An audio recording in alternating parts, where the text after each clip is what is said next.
I apologize for having to go online, pull an audible at the last second.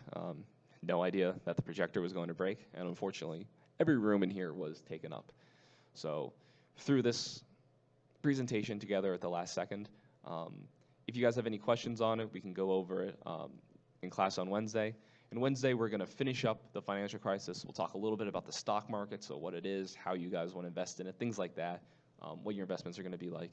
And then Friday, we'll do the review, and then final exam on Monday. We're finally here in the last week of the semester. I know it's rough. It's rough on you guys, rough on me. Cramming everything in this semester, trying to get everything done with COVID and everyone having to so many people having to miss class, try to learn online. Me missing class for 2 weeks because I got COVID. So we're all just trying to get through this together. I'll be sure, take this into account as I'm writing these, or as I finish up writing the exam, as I grade the exams, as we work through the review session ourselves. All right, so last class we finished talking about mortgage-backed securities and how they were bundled together into more complex financial instruments called collateralized debt obligations. Well, the buyers of these collateralized debt obligations realized there was some underlying risk with these assets. There was a chance that if people didn't pay their mortgages, if there were a bunch of defaults, that it would seriously impact the value of these assets. It would pose significant risk for the company themselves. So the bank or the financial institution, whatever investor we're talking about. So what they would do is use what's called credit default swaps. Again, these are all very complex names, but the basic idea of a credit default swap is it's like an insurance policy against the failure of a CDO. So basically, if your CDO collapses in value due to a bunch of people not paying, you have this insurance policy that will pay you back for it. So you're removing this risk from yourself, basically. Now, there were no capital requirements for this, so you didn't have to actually own the house or have an ownership claim on the house like a typical bank would that's originating this mortgage loan. So anyone who owned a mortgage-backed security, like one of these assets, would be able to get a credit default swap. And you didn't have to have an insurable interest. Again, that's actually owning or having a claim on this asset. So a homeowner, their house would be an insurable interest for them. You didn't have to have a claim of ownership in order to get a credit default swap. These are also exempt from regulation. You don't have to worry about this CFMA of 2000. That was from the money banking class, where I talked about this before. It's just important for me to note that the American International Group, or AIG, was a large supplier of these credit default swaps. So they offered a lot of these insurance policies on these assets.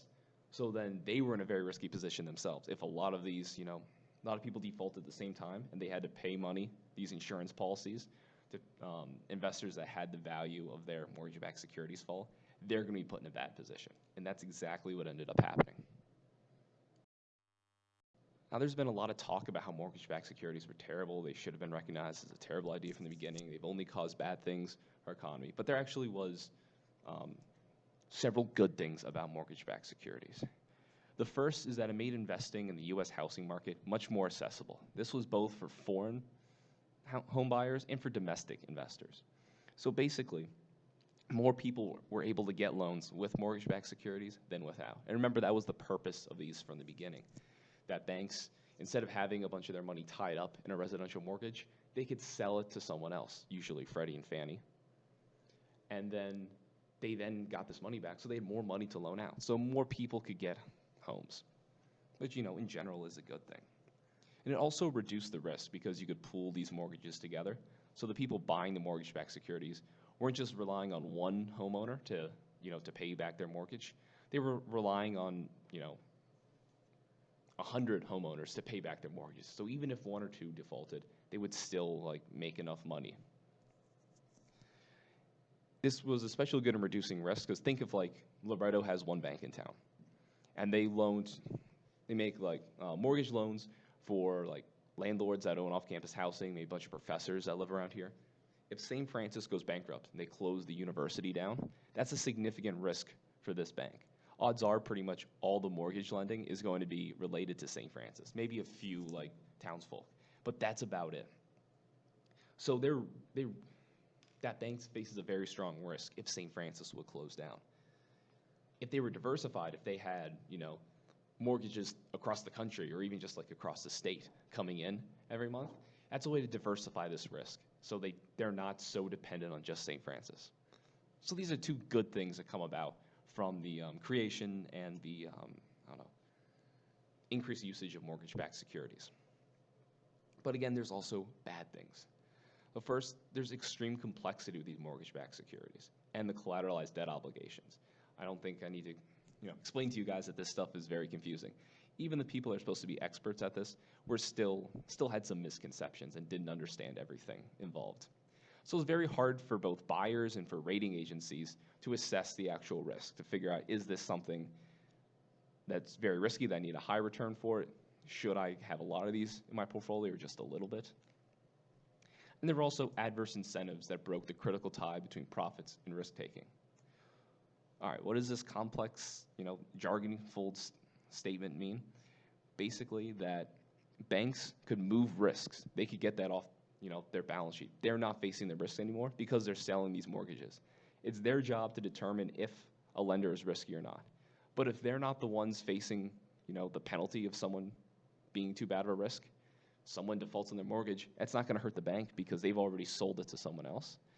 You remove this tie between the profits and the risk-taking. So banks are getting money anyway, even if they're lending to bad risks.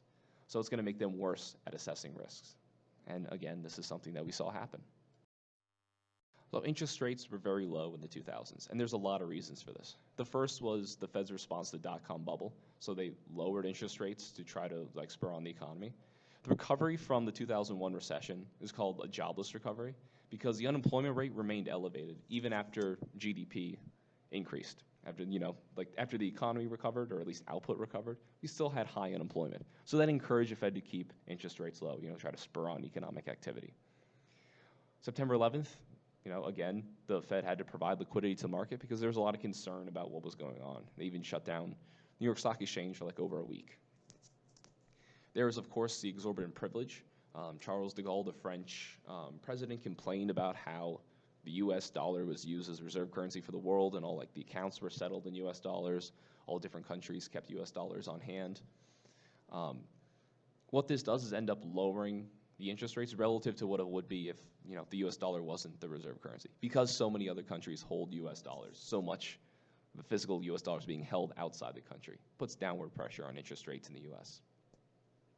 And finally, there was misoverestimation of inflation that led to fears of outright deflation from 2003 to 2004. Basically, what we saw here is they anticipated inflation, or the inflation estimates at the time were saying that it was 1% or below, that it was just barely slightly positive. Again, the Fed is very afraid of outright deflation.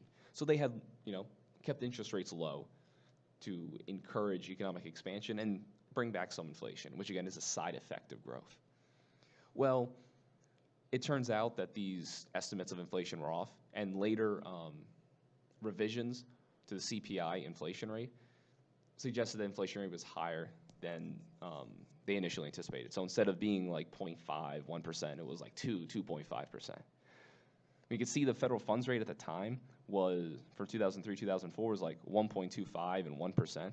So these short-term interest rates were actually negative, which is why some people commenting on the Fed's policy said that interest rates were too low for too long. We kept these interest rates low because we were afraid of other things, and this encouraged a lot more borrowing than would have taken place if interest rates were more appropriate.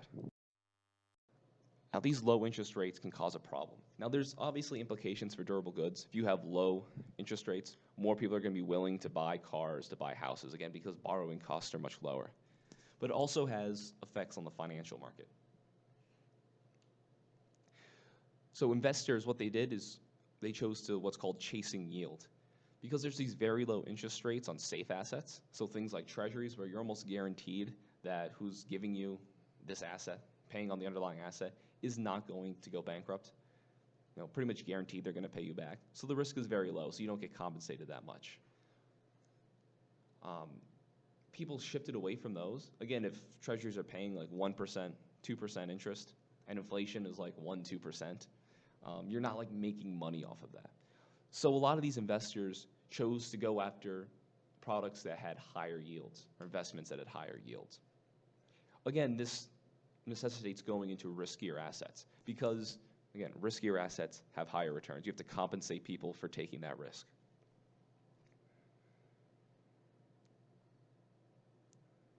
You can't have long-run low returns if you're like someone's pension fund, like my 401k. St. Francis will fire the person or the institution we're using to invest our 401ks if we year after year have low returns because we're investing in these safe assets. So they go after riskier and riskier assets, which again can be bad. The 30-year fixed mortgage rate offered 1.5 to 2 percentage points higher than the return on treasury bonds. So this is a pretty big difference, going from like 1 to 2% to like 3 to 4.5%. So we have a lot more investment in these mortgage-backed securities. Securitization gives people an opportunity, whether it's domestic investors or foreign investors, to begin investing in the housing market. So we saw people going into what they thought were safe assets, and everyone thought these were safe at the time because they have this higher return than treasuries. So we got people, and we also have people investing in riskier and riskier assets, what's so-called junk bonds, where there's a very high probability that the company is not going to be able to pay back their debts, but they pay extremely high interest rates. So if the company doesn't go under, then you're going to get fantastic returns. So people are willing to take more risk because safe assets basically paid you nothing. And since the 1980s, we saw considerable changes in the housing market.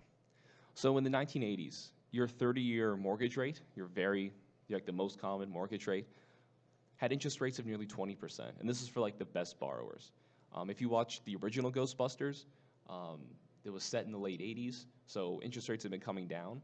But when they refinance, or they take out a loan against Dan Aykroyd's character's house, they talk about interest rates being I think 17 or 18%, which sounds outrageous now, but at the time was only like a little high. Because remember, inflation was super high back then. At one point, it reached over 10% in the early 80s. So your interest rates are going to have to account for the expected inflation that's going to take place, and then be somewhere above that. But then interest rates fell steadily from the early 1980s through the 2000s. Now they started using this thing called an adjustable rate mortgage. Basically what you got was low interest rates for the first 2 years. They called it a teaser rate. So maybe for the first 2 years you're paying 2% interest rate, which is incredibly low for any sort of loan. Then after those 2 years, the rate increases to some multiple of the federal funds rate, or the interest rate that the Federal Reserve targets. And it goes to your normal rate, your normal interest rate. So instead of being 2%, now it's up to, say, in the 1990s, it would jump from 2% to, say, 10%. And again, that's not really taking advantage of people because if you get your standard 30-year mortgage at the time, you're paying a 10% interest or 9% interest rate. So you're basically getting the same thing, only you're getting a deal in the first year or two. Kind of like when, I don't know, someone that offers TVs says no interest payments for the first 2 years. You'll see that for a lot of Black Friday commercials coming up. Same basic idea, just to encourage more people to come in and borrow money. Now, 1990, 1995, this was a great idea because we had these interest rates falling and the value of homes increasing. So basically, you get a low interest rate for the first 2 years, and then after those 2 years, you lock into what the standard interest rate is at the time, or maybe 1 percentage point higher than the standard interest rate at the time. So if interest rates are falling, say interest rates were 10% when you first get the adjustable rate mortgage, then you have 2 years, it falls to 8%. Had you taken the standard 30-year mortgage, you're locked in at 10%. If you do the adjustable rate mortgage, you get the low interest rate, the 2% the first 2 years, and then you jump up to the standard, which at that point is 8%. So this is great for a borrower then because you're saving money when interest rates are falling. However, as we saw in the mid-2000s, as interest rates stabilize and start to increase, if you're doing an adjustable rate mortgage, your interest rates are going to increase, so it's going to be higher than if you locked it in early. And again, at the same time, housing values are starting to fall in these cities. So you're also having a less valuable house that you're paying back on, so you have less equity in it. So it makes it even more difficult to pay these back. also a lot of bad incentives in the lead up to the financial crisis. I told you there were a lot of problems, and there's a lot of things we need to focus on. And a lot of what you hear, whether in the media or from your parents or your uncle who likes to bitch about this stuff at Thanksgiving, or wherever you hear it, odds are it's going to be too simplistic because there's just so much stuff to talk about. I mean, this is going to take like 3 classes for us to all go over by the time it's all said and done because of, just how many things had to occur for the financial crisis to happen the way it did. So let's first look at mortgage originators. The banks that would actually sell people mortgages, loan them the money, they didn't keep the mortgages on their books. They weren't the one facing the risk. So what's going to happen over time is they're going to do less and less work to try to figure out how creditworthy that borrower is. They don't care what the likelihood of them paying back their mortgages because they're not the one that's bearing the risk. So again, you've got this split between the incentives that are going on. They're transferring the risk to other people. So their incentives are going to be to not care as much about their creditworthiness, how likely the borrower is to pay back their mortgage, because that's someone else's problem. As long as they're good enough to not default before they get it off their balance sheet, that's all the bank really cares about.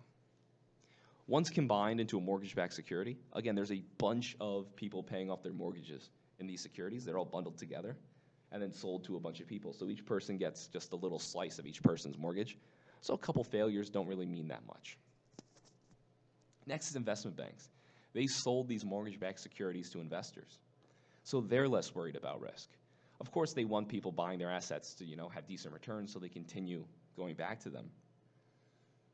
But because they're not actually bearing a lot of this risk, they don't have as much of an incentive to really dig through and see how likely the borrowers are to default. Although some of these investment banks kept these mortgage-backed securities and even bought them from other firms, and that's because there were lower capital requirements. Basically, international regulators said that mortgage-backed securities were extremely safe assets, especially if they were highly rated by the ratings agencies.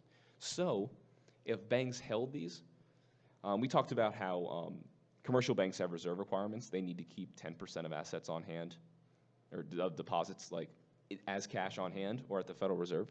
Well, investment banks had capital requirements as well, that they had to keep a certain percentage of their investments on hand so they can pay back their investors. Well, what they started doing was requiring a different amount based on how risky they determined the asset to be. Highly rated mortgage-backed securities had extremely low capital requirements. So if you held a mortgage-backed security as an investment bank, you only needed to keep 2% of those assets on hand as cash to pay back investors, rather than 8 or 10% for riskier assets. So it encouraged these investment banks to invest in mortgage-backed securities. Rating agencies were paid by the investment banks to rate their own assets. You could see some sort of conflict of interest here, where if I pay you to rate my assets, if you give them too low of a rating, I can go to one of your competitors. So they'll be encouraged to, give them a little bit of grade inflation, give them slightly higher ratings on their assets, so they can keep their business. Next is Congress. Throughout the 90s and 2000s, Congress continued again and again to encourage home ownership, which we saw the opening clip to Andrew Ross Sorkin's Too Big to Fail movie. They especially encouraged home ownership among low-income individuals. In addition to just they have a bunch of stuff like tax credits for home ownership. The Congress actually required Freddie Mae and Fannie Mac, so these government-sponsored enterprises, to purchase subprime mortgage-backed securities. By subprime mortgage-backed securities, basically what I mean is risky borrowers, people that have very low credit scores, that are very likely to default on their mortgages. Freddie and Fannie were required to purchase mortgage-backed securities that had a bunch of subprime, very risky borrowers on them. Now, obviously, like I said, Freddie and Fannie can't lend directly to people. They can only buy them from banks. So they're buying these subprime mortgage-backed securities from investment banks, and they're paying a higher price because there's increased demand as their requirements to hold more of these subprime mortgages increase. So this drove lending to subprime borrowers. Banks said, hey, wait a second. Freddie and Fannie are willing to pay, money hand over fist to me to purchase these subprime mortgages. So basically, I'm getting these fees, and I'm getting this risk immediately off my balance sheet.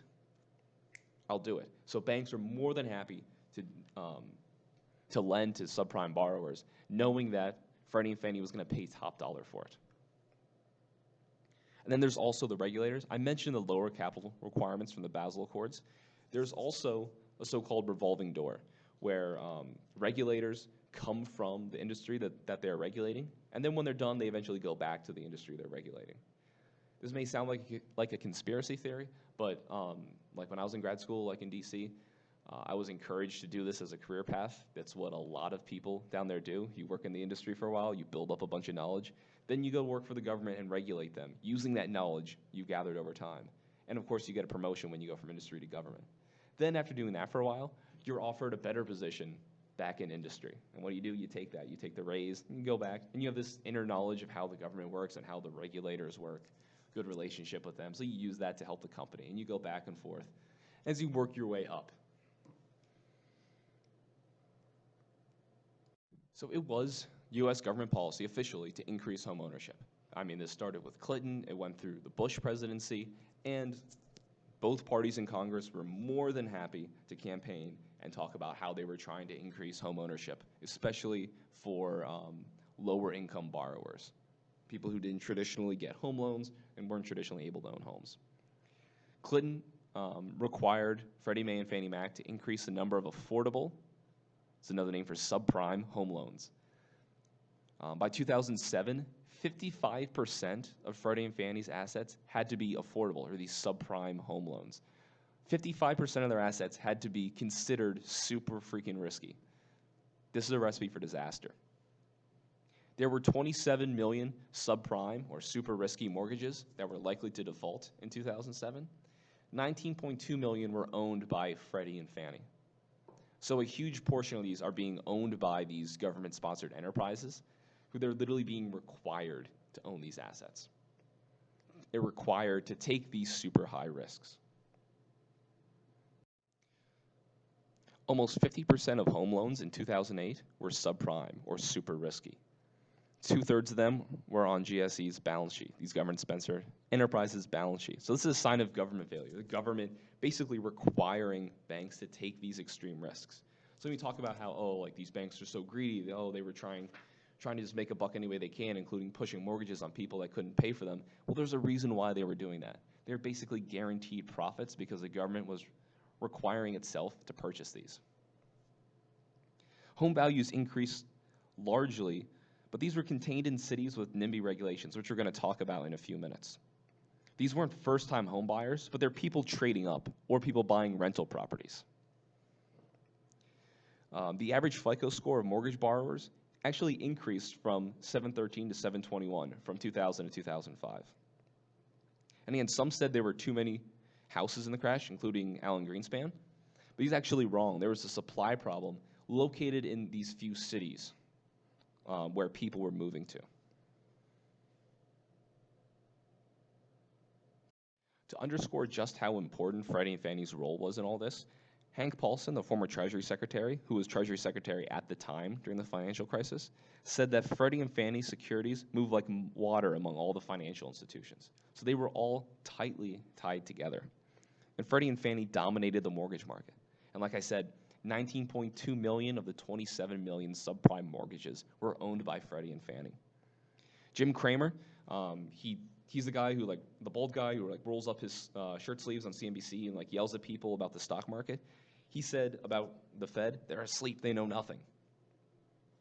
Finally, in June 2007, Ben Bernanke, the Federal Reserve Chair, declared the subprime turmoil was unlikely to spill over into the broader economy.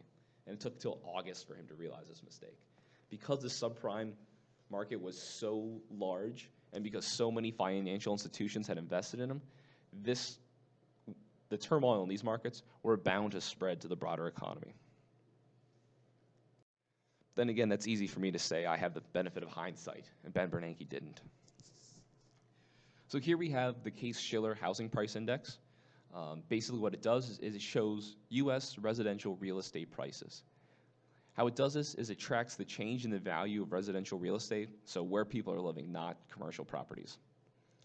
And they do so in 20 metropolitan regions. It's like the 20 biggest in the country. Now, they're all spread out across the country, which is why they use these 20 cities. I think that's representative enough because we've covered regions of the whole country.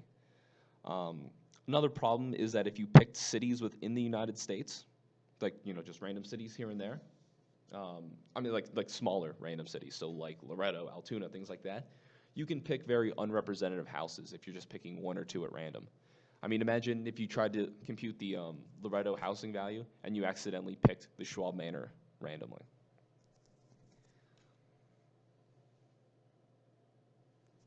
What we see is there was substantial growth. This starts in the year 2000 and ends in 2010, but we see the increases in the Case-Shiller go from normalized level of 100 all the way up to over 200 by 2006. So it doubled, just over doubled in those 6 years. So we know it's a housing bubble, right? Obviously it shows it's a housing bubble. The value just doubled, and we've been told for years that there was a housing bubble. And then the bubble popped.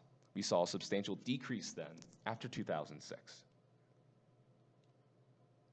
Well, that might not be the case because, again, these are only 20 cities. And if the Case-Shiller 20-city index isn't representative of what's going on in the entire country, then it's not going to show us, what's happening everywhere. It's just showing us what's happening in these large cities.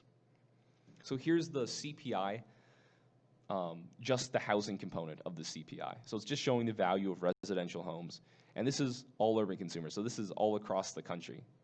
Not showing super rural areas like, like the backwoods of the Appalachian Mountains. It is showing a far more diverse list of cities and much smaller communities than we see in the Case-Shiller index. And what do we see? Home prices slowly but steadily increasing from 2000 to 2006.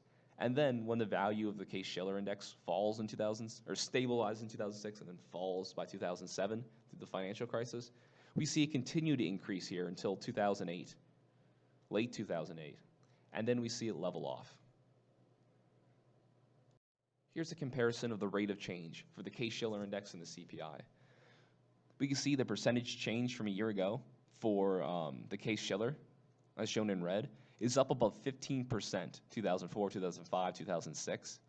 But then by early 2000 goes negative, and it peaks at negative, or I guess it falls to a low of over negative 15% by 2009.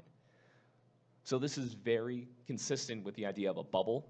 The value's increasing, and then pop, and then you lose a ton of value. We look at the CPI in blue, the housing component of the CPI, we see a slow and steady increase of less than 5% throughout the entire period. So when we take into account the entire country, we see much less of an increase. We see this housing bubble is localized to a few large communities. For instance, I'm from Williamsport, Pennsylvania. That's where I grew up. They didn't have a real estate market crash in Williamsport. Values slowly increased through the 2000s and then kind of like leveled off because there was fewer people buying homes, but we didn't see the crash that other places saw. So there was something going on in these 20 cities that's different. This brings us to the microeconomic causes of a macroeconomic crisis. So because there's something different about these 20 cities, or some of these 20 cities, there may be something going on locally that's actually driving what we thought was a national housing bubble. What we found is that, or what some economists have found, is that home values, this bubble that we saw in home values, was limited primarily to a small number of cities that had a very restricted housing supply. So basically, there's this really high demand in a small set of cities. First, the what's called the Acela Corridor, so going from DC to Baltimore to Philly, all through New Jersey, up to New York City, and then over through like Hartford, Providence, up to Boston. There's all these major cities through there. Then we had a bunch of cities out west, so like Silicon Valley, Los Angeles, places like that, where there are extremely restrictive housing and zoning rules. People with degrees tend to move there because that's where the opportunities are. So young people, they get a college degree, or they get an advanced degree, they get a master's or PhD. They go to these large cities. They don't go, Altoona, Pennsylvania, or Evansburg, Pennsylvania. But the problem, there's a lot of so-called NIMBYs there. NIMBY means an acronym that stands for Not in My Backyard. They don't want a lot of changes in their community. They don't want people building apartment buildings near their single-family homes, which is understandable from their point of view, but it also severely restricts the housing supply. It makes it very difficult to increase the housing supply when you have these very strict rules to adhere to, especially when you have rules that say, like, you must have single-family housing in this area, when a ton of people want to move there. So if the housing supply is extremely limited, think of like Los Angeles or San Francisco, the prices are going to increase dramatically. And that's what we saw over this time. These demographic shifts were a bunch of young people trying to move to these cities with the greatest opportunity because these highly productive, these new technology-based jobs are clustered in a few major cities. You're going to see housing prices increase substantially as supply can't change or can't change very much, but the demand is rapidly increasing. Just one of the examples of how difficult it is to expand the housing supply in some of these cities. I lived in Arlington, Virginia for grad school, and I would just like walk up to the George Mason campus because, I don't know, it was too expensive to take the metro or take an Uber every single day. You know, when you're in grad school, you're poor as hell trying to get free food from anywhere you can, so you're not going to pay for like transportation like that. But I would walk by this house in Arlington that they wanted to completely tear down and rebuild. Unfortunately, it was far too difficult to get the permits to do that. So what they would do instead, or what they did instead, was tear down the entire house except for one wall and the foundation on that side. So they left one wall up. Everything else was completely gone, and they rebuilt the house in a totally different shape around it. But technically, because they had that one wall present, that was, it was there before, it stayed there through the renovation, and it's there now, they didn't have to get the same permit. They could get a renovation permit instead of build a brand new house permit. Now here's a change in zoning regulations over time. Nationally, we can see they substantially increased. I think this is from the Mercatus Center, from one of their policy briefs about this. Early on, even through the 1970s, up to like 1980, we didn't see very many zoning regulations. There would be some that like, yeah, you can't have like a business in this residential area. Maybe you can't have apartments in the single family housing area, but they were fairly rare. Over time, they became more and more common, and we see by the 2000s that it increased from, 200 in 1970 to almost 1,000, about 900 in the early 2000s. So we have a lot of these restrictions that prevent increasing the supply of houses. And here's a map at the county level that shows where these zoning regulations take place, or where they're the strongest. As we can see, California, very heavily zoned. Most of the West Coast itself, so around like Seattle and Portland, Oregon, we see a lot of these strict zoning regulations, which again prevent housing supply from expanding to meet a greater demand. Likewise, much of the state of Florida, we see very strong zoning regulations, and then the entire DMV area, so Northern Virginia, Maryland, DC, we see very strict zoning regulations, and then all the way up through the Acela corridor, so all the way through Pittsburgh to like South Jersey, North Jersey, New York, all the way up to Boston. So it makes it very difficult for people moving into these communities or trying to move into these communities to get housing. What they do, because there's so much demand, they end up driving up the price of housing. Again, this is a very microeconomic analysis into that. We're looking at, very local level regulations, but they ended up having a substantial impact on the housing market overall. Just to illustrate this point further, I don't want to spend too much time, but we look at the median annual rent versus the median home price over this time, and we see a lot of these closed access cities, Boston, New York City, San Diego, LA, San Fran, San Jose. The annual median rent increases substantially. So first we have the early 90s, they're all clustered together and fairly low. By 2007, we see them start to spread out. And then by 2015, we see substantial difference for these outliers, for these closed access cities, that the cost of rent increases by quite a bit relative to the median home price. So if you own the house, it's not, increasing so much. But if you want to move to those cities to rent, very difficult because this housing supply is not expanding. Basically, we're showing evidence that these young people that are trying to move to these cities, they're coming in droves, but they're driving up the prices. We're not seeing the supply come to meet it. There is this idea out there, this story about the financial crisis, that We had all these first-time home buyers buying houses that couldn't afford it. But here's a list, a chart from Fred, so this is from the Federal Reserve, showing home ownership rate for the United States.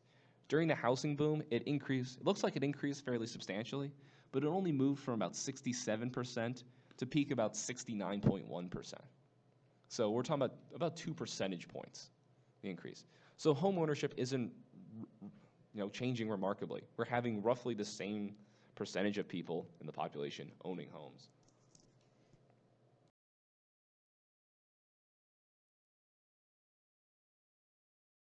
So finally, the last slide we're going to cover in this fake lecture that should have been done in person. Did deregulation cause the financial crisis? A very common trope about the financial crisis is that we substantially deregulated banking. We allowed them to do whatever they want. We turned the financial system into the Wild West. We didn't regulate these shadow banking firms or investment banks at all. And that's what caused the financial crisis. And in fact, here is a graph from Reg Data showing the stringency of regulations. And we see a substantial growth over this time period. And we see very little deregulatory periods. We can see a couple very small drops, but overall a very large upward trend.